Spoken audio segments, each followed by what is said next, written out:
Chapter 3. The archaic whispers reflected in the Black Book and linked with designs and symbols so closely akin to what the mysterious scroll and cylinder bore were indeed of a character to hold one spellbound and not a little awestruck.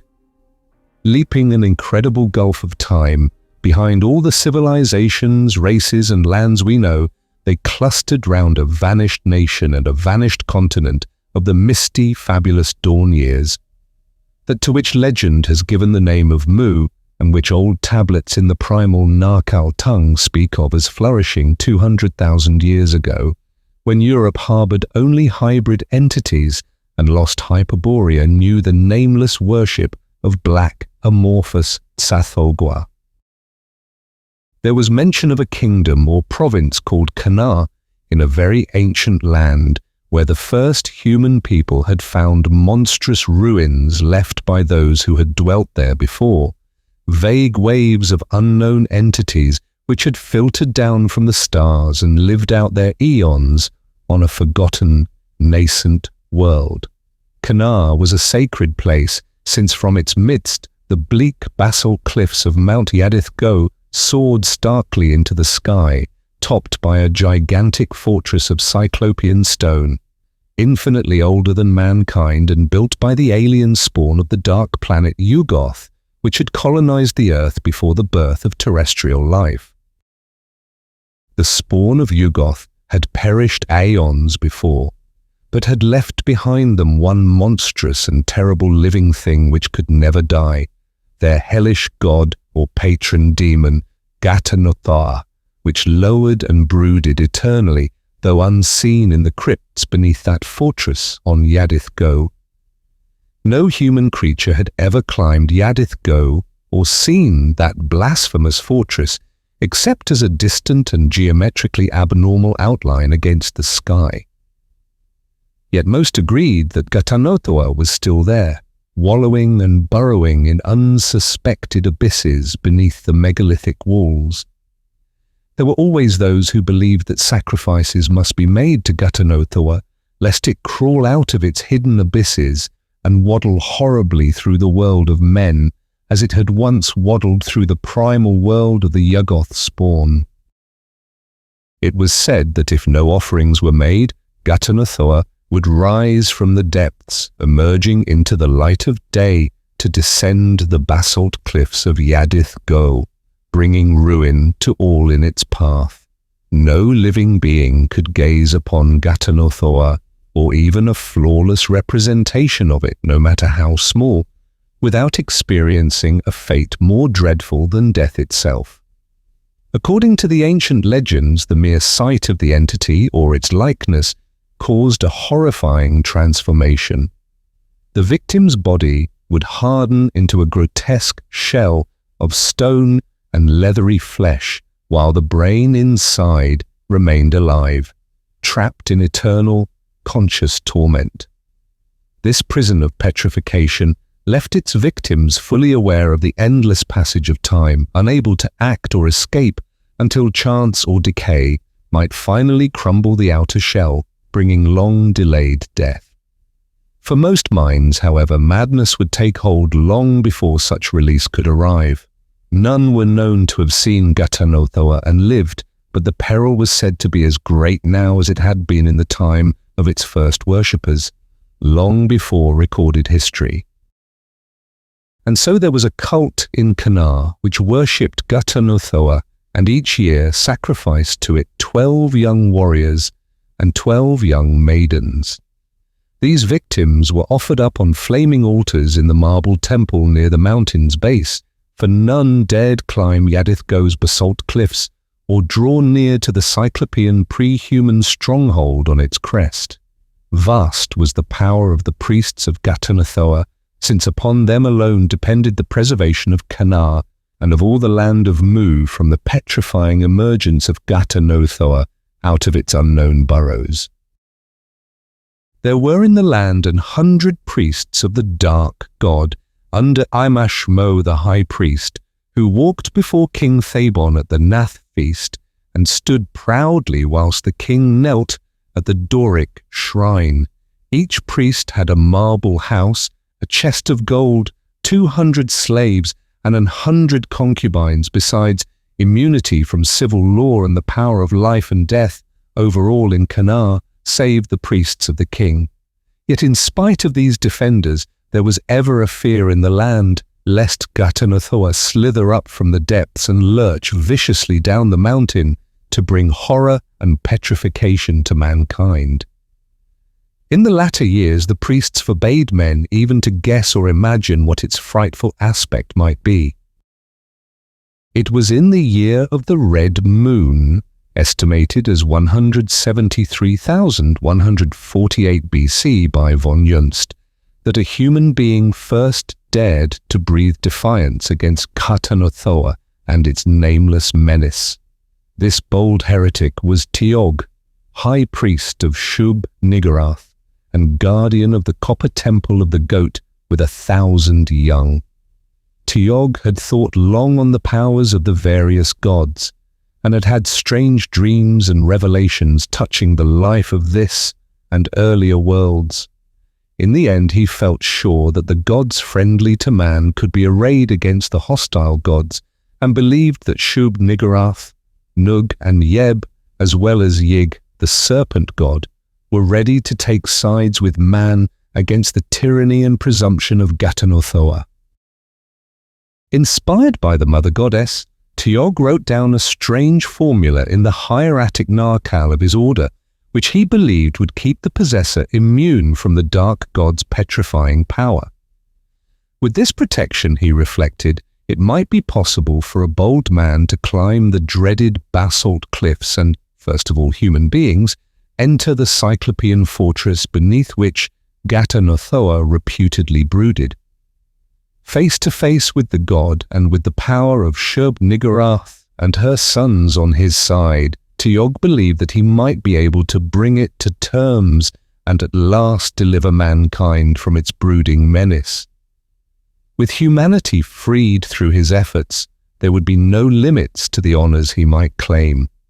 All the honors of the priests of Ghatanothoa would perforce be transferred to him, and even kingship or godhood might conceivably be within his reach.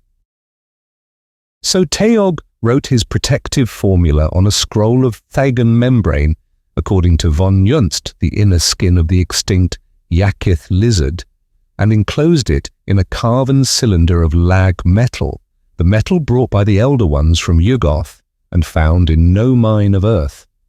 This charm, carried in his robe, would make him proof against the menace of Ghatanothoa. It would even restore the dark god's petrified victims if that monstrous entity should ever emerge and begin its devastations.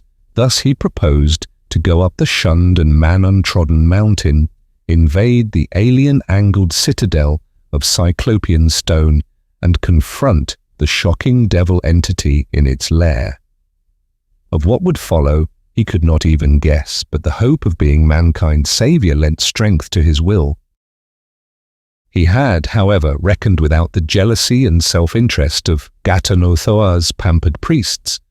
No sooner did they hear of his plan than, fearful for their prestige and privilege in case the demon god should be dethroned, they set up a frantic clamor against the so-called sacrilege, crying that no man might prevail against Ghatanothoa, and that any effort to seek it out would merely provoke it to a hellish onslaught against mankind, which no spell or priestcraft could hope to avert.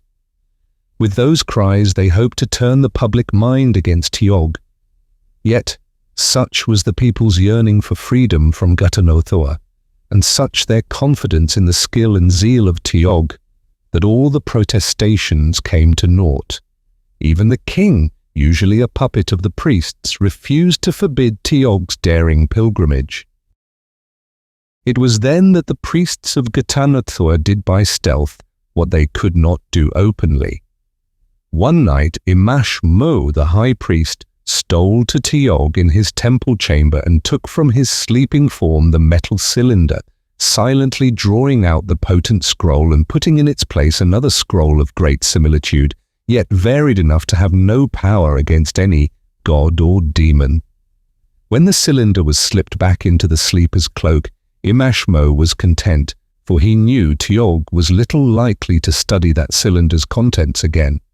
Thinking himself protected by the true scroll, the heretic would march up the forbidden mountain and into the evil presence, and Ghatanothoa, unchecked by any magic, would take care of the rest. It would no longer be needful for Ghatanothoa's priests to preach against the defiance. Let Tiog go his way and meet his doom.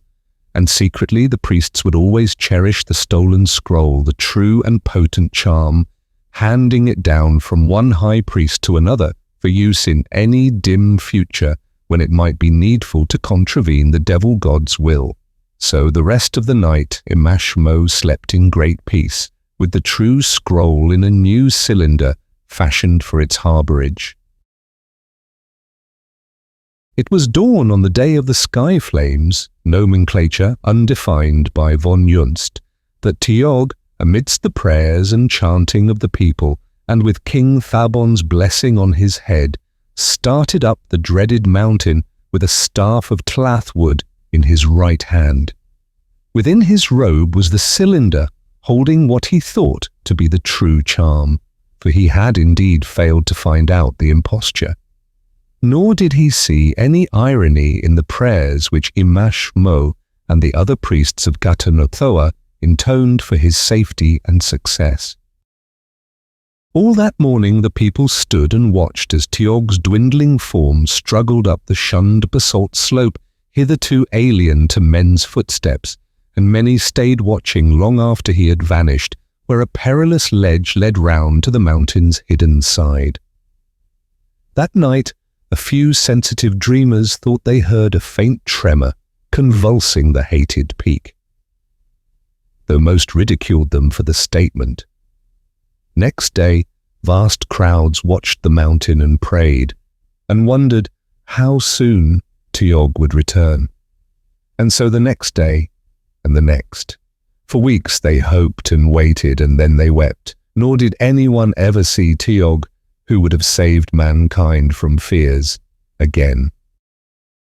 Thereafter, men shuddered at Tiog's presumption and tried not to think of the punishment his impiety had met. And the priests of Ghatanothoa smiled to those who might resent the god's will or challenge its right to the sacrifices. In later years, the ruse of Innsmouth became known to the people, yet the knowledge availed not to change the general feeling that Ghatanothoa were better left alone. None ever dared to defy it again.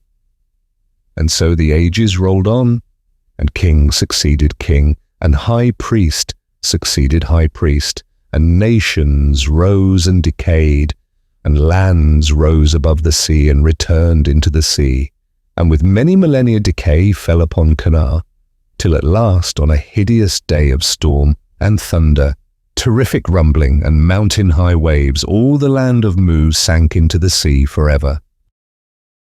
Yet down the later Aeons thin streams of ancient secrets trickled.